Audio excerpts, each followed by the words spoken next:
चलिए बच्चों, आज हम आ गए एक नए वीडियो में और नए टॉपिक के साथ, है ना। आप लोगों से एक बात करनी है हमको कि आप जो भी वीडियो देखिए पूरा कंप्लीट वीडियो देखा कीजिए। जब तक आप कंप्लीट वीडियो नहीं देखेंगे टॉपिक्स नहीं समझ में आने वाली है, ठीक है। तो आपका ज़्यादा टाइम नहीं लगेगा, मतलब मुश्किल से 5 से 10 मिनट का टाइम ही होगा जो हम अपने वीडियो में लेते हैं। तो आप 5 से 10 मिनट अगर टाइम देते हैं तो हो सकता है कि आपका एक टॉपिक्स जो है वो अच्छे तरीके से क्लियर हो जाए। तो चलिए आज का वीडियो स्टार्ट करते हैं। और आज के वीडियो का जो टॉपिक्स होगा वो है विटामिन्स, है ना। विटामिन्स बहुत ही इम्पोर्टेंट टॉपिक्स होता है अपने एरियाज में, बिकॉज कोई भी लोग होते हैं तो अब अगर अच्छे दिखते हैं, हेल्दी दिखते हैं, किसी का बच्चा बहुत हेल्दी है, अच्छा है, तो लोग कहते हैं बहुत विटामिन खाया है, ऐसा कुछ, है ना। तो विटामिन्स के बारे में जो कि बहुत वेल नोन है, हर कोई जानता है, चाहे वो पढ़ा लिखा हो या फिर अनपढ़ हो, हर किसी को विटामिन नाम पता है। और ये भी पता है कि विटामिन खाने से व्यक्ति की ग्रोथ अच्छी होती है, उसका डेवलपमेंट अच्छा होता है ना। तो आज हम इसी चीज़ को लेके आगे बढ़ेंगे कि विटामिन होता क्या है ना। देखिए, विटामिन जो होता है, जो विटामिन जो है, यह एक प्रकार का सिंपल सिंपल ऑर्गेनिक कंपाउंड है। अगर हम आसान भाषा में या अपनी भाषा में इसकी बात करें तो यह एक सरल कार्बनिक पदार्थ होता है। सरल कार्बनिक पदार्थ होता है। और यह जो सरल कार्बनिक पदार्थ यानी कि जो विटामिन होता है, यह विटामिन हमें हमें भोजन से प्राप्त होता है। भोजन से क्या होता है? प्राप्त होता है। हाँ, अलग एक बात यह है कि अभी कहेंगे कि विटामिन हम टैबलेट के रूप में भी लेते हैं, बिल्कुल लेते हैं, लेकिन जो नेचुरल विटामिन है वो हमें कहाँ से प्राप्त होता है? भोजन से प्राप्त होता है।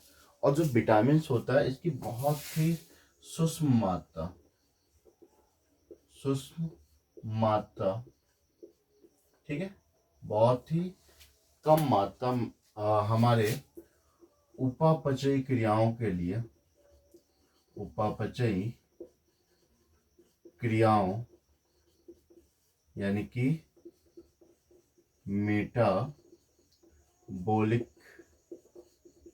एक्टिविटीज के लिए, ठीक है, आवश्यक होती है। क्या होती है? आवश्यक होती है, ठीक है। लेकिन अगर सपोज करें कि किसी कारणवश विटामिन्स की हमारे शरीर में क्या हो जाए? कमी हो जाए, ठीक है। विटामिन्स की हमारे शरीर में क्या हो जाती है? कमी हो जाती है। तो इसका सीधा प्रभाव हमारे शरीर पे पड़ता है। जो हमारी बॉडी होती है, यह बॉडी रोगग्रस्त हो जाती है, ठीक, रोगग्रस्त हो जाती है। और यह जो रोग होता है उसे हम बोलते हैं अपूर्णता रोग। कौन सा रोग? अपूर्णता रोग कहा जाता है। यानी कि अगर विटामिन की कमी से मानव के शरीर में कोई रोग होता है तो उस रोग को क्या कहते हैं?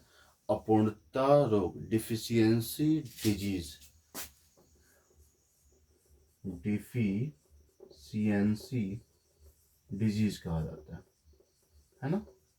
तो कितना सिंपल है, ठीक है। एक बार सोच देखते हैं, हम पढ़ के आए विटामिन। विटामिन क्या होता है? सिंपल ऑर्गेनिक कंपाउंड, सरल कार्बनिक पदार्थ होता है, ठीक है। विटामिन को हम कहाँ से प्राप्त करते हैं? तो विटामिन को हम भोजन से प्राप्त करते हैं। कितनी इसकी मात्रा चाहिए? काफ़ी ज़्यादा नहीं, बहुत कम, ठीक है। विटामिन की बहुत सूक्ष्म मात्रा, बहुत कम अमाउंट में हमें विटामिन चाहिए। और ये बहुत कम मात्रा होने के बावजूद भी यह हमारी मेटाबॉलिक क्रियाओं को क्या करता है? चलाए रखता है, उसको कंट्रोल करता है। हमारी मेटाबॉलिक एक्टिविटीज के लिए इसकी आवश्यकता होती है।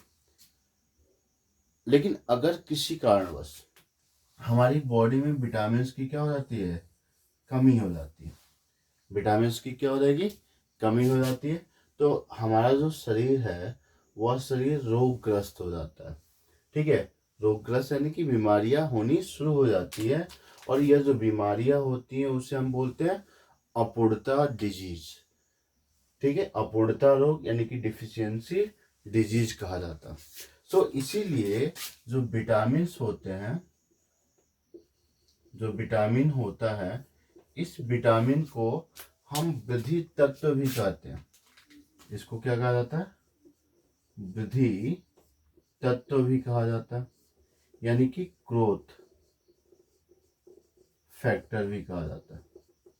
ठीक है, तो विटामिन को एक और नाम दे दिया जाता है, क्या, ग्रोथ फैक्टर्स, है ना। चलिए अब विटामिन की थोड़ी सी हम हिस्ट्री जान लेते हैं ना। जो विटामिन होता है इसकी हिस्ट्री जान लेते हैं।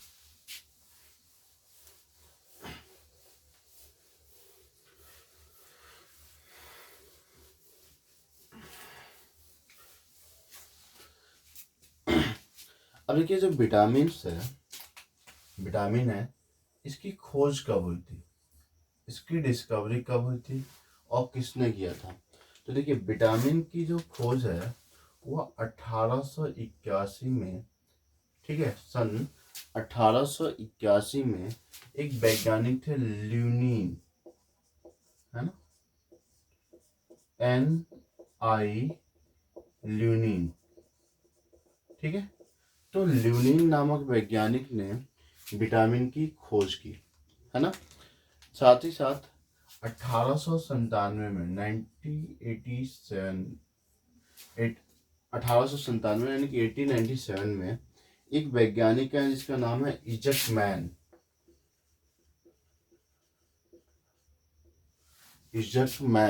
है ना, या इजक मान।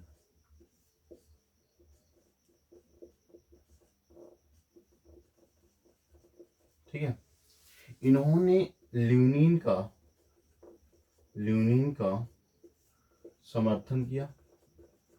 ठीक है, इन्होंने ल्यूनीन का समर्थन किया। साथ ही साथ इन्होंने बेरी बेरी रोग की खोज की। जो एक रोग होती है बेरी बेरी, यह रोग विटामिन की कमी से होती है। तो बेरी बेरी रोग की खोज करने वाले वैज्ञानिक कौन है, इजक मैन है। और इन्होंने बताया कि मानव में जो बेरी बेरी रोग है यह पॉलिश चावल की सेवन से होता है। ठीक है, किसके सेवन से होता है, पॉलिश किया हुआ चावल की सेवन से बेरी बेरी रोग मानव में होता है ना। फिर आते हैं आगे 1912 में। ठीक है, 1912 में दो वैज्ञानिक थे, हॉपिंसन एंड एम फुक।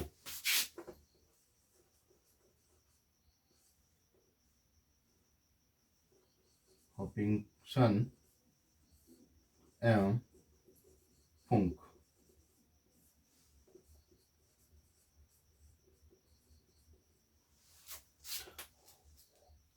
हॉपिंस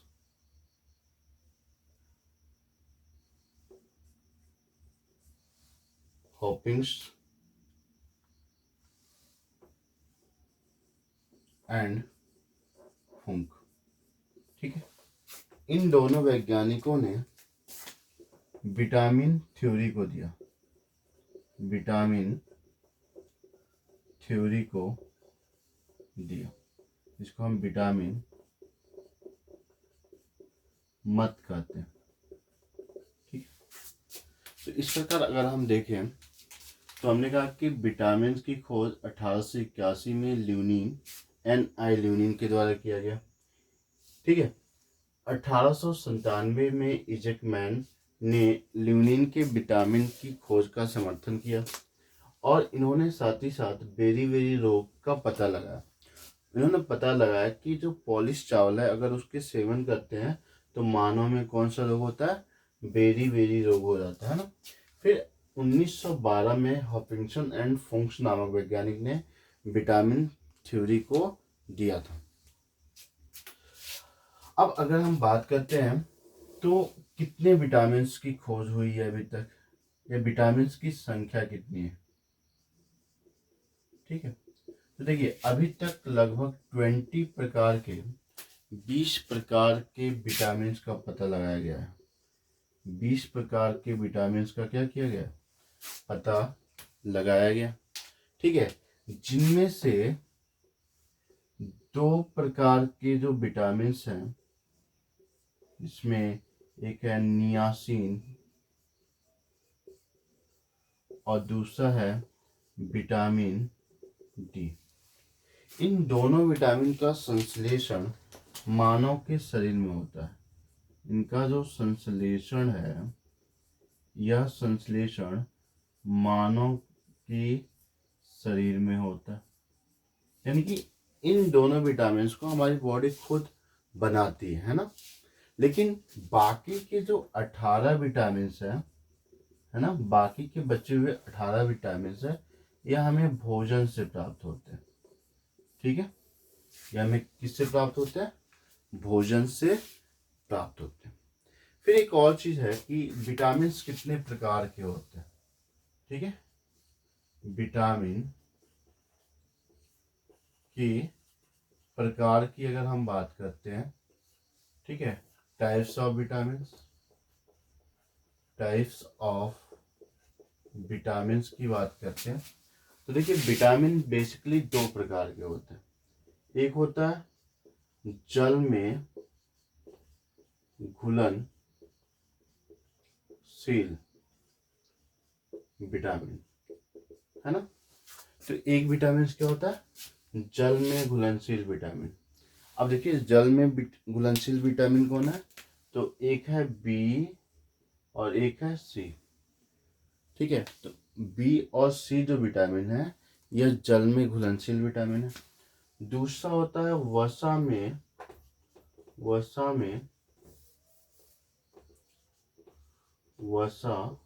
में घुलनशील vitamin.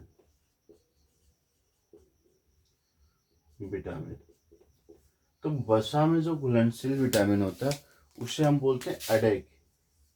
Vitamin A, vitamin D, vitamin E और विटामिन के। तो ये जो 4 विटामिन है, यह विटामिन वसा में घुलनशील विटामिन के रूप में जाने जाते हैं। एक बार शुरू से देखते हैं। विटामिन की खोज करने वाले वैज्ञानिक ल्यूइन ल्यूइन है। 1987 में इजमैक नामक वैज्ञानिक ने यूलिन का समर्थन किया और बेरी बेरी रोग का पता लगाया और बताया कि यह रोग पॉलिश हुए चावल के सेवन से होता है। फिर 1912 में हैपिंग्स और फुंक नामक वैज्ञानिक हैं जिन्होंने विटामिन थ्योरी को दिया था। नेचर में 20 प्रकार के विटामिन का अभी तक पता लगाया गया है, जिसमें से 2 प्रकार के विटामिन जो उसमें नियासिन और विटामिन डी है, इसका संश्लेषण मानव का शरीर स्वयं करता है और 18 विटामिन को हम भोजन के थ्रू प्राप्त करते हैं। जो नेचर में विटामिन पाए जाते हैं उनको 2 मुख्य समूहों में बांटा गया है। एक है जल में घुलनशील विटामिन, जिसमें विटामिन बी और विटामिन सी रखे गए हैं। दूसरा है वसा में घुलनशील विटामिन। वसा में घुलनशील विटामिन के रूप में विटामिन ए, डी, ई और के